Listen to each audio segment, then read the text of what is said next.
C'est un plaisir de vous retrouver. Bienvenue à ce journal dont voici les grands titres.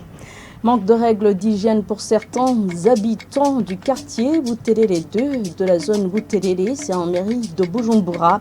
Certains, pour s'alimenter, ramassent de la nourriture jetée dans les ordures et utilisent l'eau du puisard pour les besoins quotidiens. Vous suivrez les détails dans ce journal.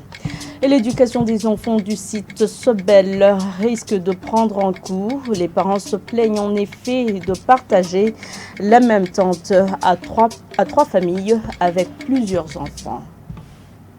Tout de suite, les détails.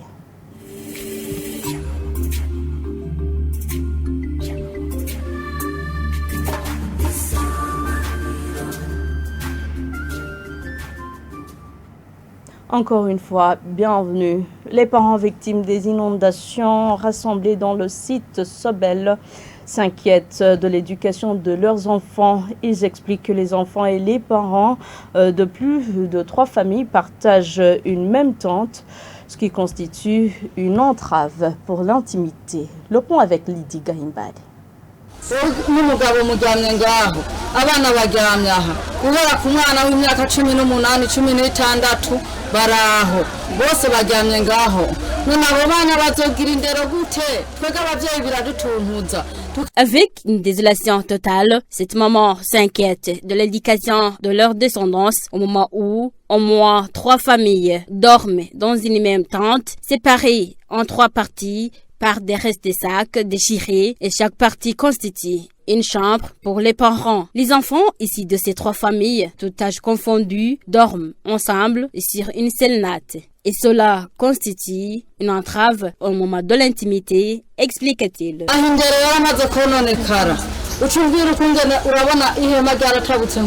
Ici, les murs se sont dégradés. Regardez, les tentes sont déchirées. Comment tu peux dormir à l'aise? Le mari et sa femme. Les enfants de toutes catégories d'âge sont là. Ils dorment tous ensemble.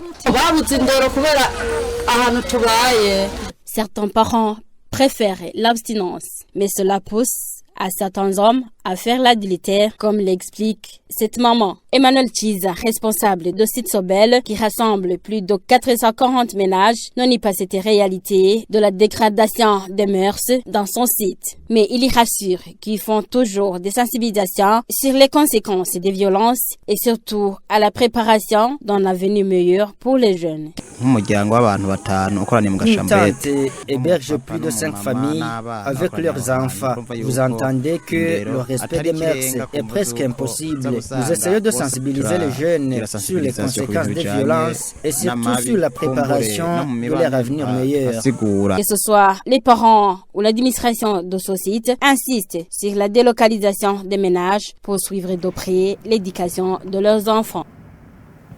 Et certains des habitants du quartier Bouterere 2 de la zone Bouterere en mairie de Bujumbura n'observaient pas les règles de propreté. Certains utilisent l'eau du puisard pour laver les légumes et d'autres ramassent les aliments jetés dans les ordures. Cela est ainsi au moment où la province de Cibitoke, frontalière avec la mairie de Bujumbura, fait face à un début d'épidémie de choléra. Ornella Mucho. Hariho nk'abafise amabombo ngaha amazi yo kunywa tuvoma ku mahera hama yo kumesura tukavoma nyene mw'ibi bishimo hari ibyo usanga ari meza.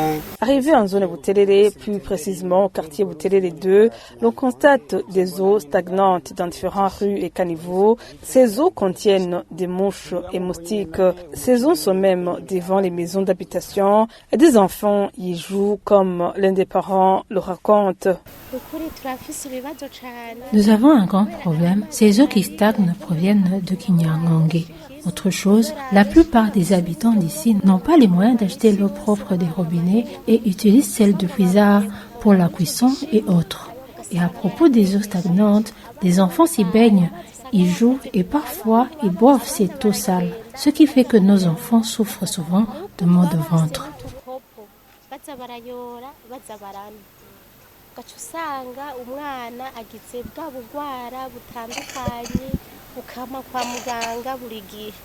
À côté de cela, une femme était en train de laver les légumes à vendre avec l'eau du puisard, faute de moyens d'acheter l'eau des robinets. Toujours dans cette même zone de Buterere, il y a d'autres personnes qui ramassent des ordures jetées composées d'aliments et d'objets. Ils disent de ne pas se soucier des maladies liées aux aliments ou à l'eau infectée comme le choléra. Ils disent qu'ils ont plutôt l'espoir sur les déchets déversés pour survivre.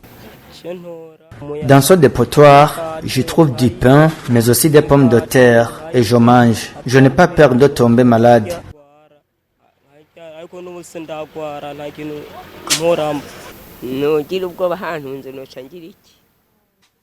J'évite d'avoir peur car je n'ai aucun autre choix que de ramasser dans ce dépotoir.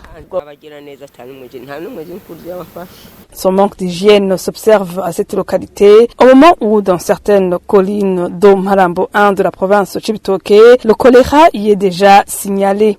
800 milliards de francs burundais, tel est le montant que l'association BMBC va utiliser pour construire 400 maisons dans les quartiers Miroir et Tenga dans un délai de 3 ans. Le président de la dite association l'a déclaré ce vendredi lors d'une conférence de presse. David Namakurido précise que ces maisons seront construites en respectant la loi. Il exhorte ceux qui construisent leurs maisons de ne pas le faire dans des endroits où s'observent les inondations. Suivez-le. Des nouveaux projets qui suivent le projet qu'on exécute à Gahahe, qui était aussi déjà sont des projets immobiliers. Un projet se trouve à Tenga, d'environ 200 logements. Voilà. Il y a aussi un autre projet qu'on va exécuter au quartier Miroir, communément Kiyange, voilà, vers l'aéroport. Le projet là aussi, c'est un projet de une centaine de logements composés de maisons VIP et very VIP et des appartements. Tous les projets combinés totalisent environ 80 milliards de francs burundais, ils seront déjà terminés. Il y a une innovation dans ce projet, contrairement au projet d'Ogaha qui ne contenait que des maisons de haut standing, qui privaient certaines personnes le droit de s'y installer. Je dirais par exemple, dans le projet d'Otenga, il y a possibilité d'acheter seulement la parcelle. Donc là, vous investissez dans un logement par étape. Vous achetez premièrement la parcelle et puis vous procédez par la construction après, à crédit. Donc à 45 millions par exemple, la petite parcelle vous pouvez l'acquérir et vous pouvez payer ces 45 millions dans un délai échelonné. J'aimerais aussi que beaucoup de personnes qui investissent dans le logement, dans l'immobilier, réfléchissent d'abord aussi sur cet aspect climatique ou topographique. La première sécurité, c'est le choix du terrain. Les parties, si vous avez visité par exemple Gahahe où nous avons un projet, l'eau coule s'il y a des pluies. Donc, il n'y a pas moyen de stagnation des eaux. Les caniveaux ont la possibilité de couler les eaux qui les reçoivent. C'est la même chose à Tenga. On a aussi considéré cet aspect topographique qui permet aux eaux de pluie de passer via des caniveaux que nous sommes en train d'aménager.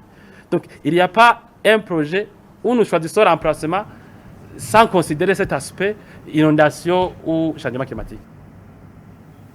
En actualité internationale, les commerçants togolais saluent la réouverture des frontières chinoises.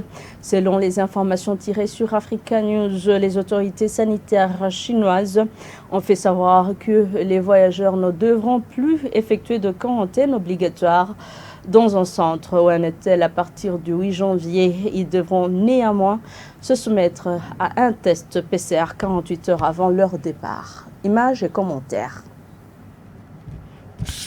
Après 3 ans de fermeture au monde en raison de la pandémie de coronavirus, la Chine va ouvrir ses frontières tant pour ses citoyens que pour les étrangers. Un changement majeur ressenti ici au Togo. Dans ce marché le plus grand du pays, 2/3 des produits viennent de Chine. Plusieurs commerçants comme Abdul accueillent favorablement l'information. Avant la pandémie, ses frères et lui se rendaient 3 à 4 fois par an en Chine pour faire leurs achats. Lorsque la Chine a fermé ses frontières, nous commandions nos marchandises par WhatsApp ou WeChat et nous étions livrés. Mais ce n'était pas de la qualité. C'est une joie pour nous, cette ouverture, car nous pouvons prendre notre temps pour effectuer le voyage et prendre les produits de qualité au lieu de prendre des fakes. C'est une bonne nouvelle pour nous de repartir en Chine pour vérifier et faire ce que je veux par moi-même. C'est une superbe nouvelle, précise cet autre commerçant. Les dispositions permettant aux étrangers d'aller en Chine concernent notamment ceux qui y vont pour travailler et pour les affaires. Ce qui signifie que les voyages pour pur loisir risquent encore de se faire attendre. Mais pour beaucoup de commerçants togolais, pas besoin d'aller en Chine dans l'immédiat. Nous souhaitons aller en Chine car ils disent que la Covid-19 est finie et que les frontières chinoises ouvrent de nouveau. Mais nous, on se dit qu'il y a des conditions cachées ou des taxes et restrictions qu'on ne maîtrise pas encore. Alors je préfère que des commerçants plus courageux fassent le voyage et viennent nous parler et ensuite on les suivra. Selon l'autorité sanitaire chinoise, les voyageurs ne devront plus effectuer de quarantaine obligatoire dans un centre ou un hôtel à partir du 8 janvier. Ils devront néanmoins se soumettre à un test PCR 48 heures avant leur départ. C'est par ici que prend fin ce journal. Merci à tous de l'avoir suivi. Bonne suite des programmes avec la télévision Isanganiro.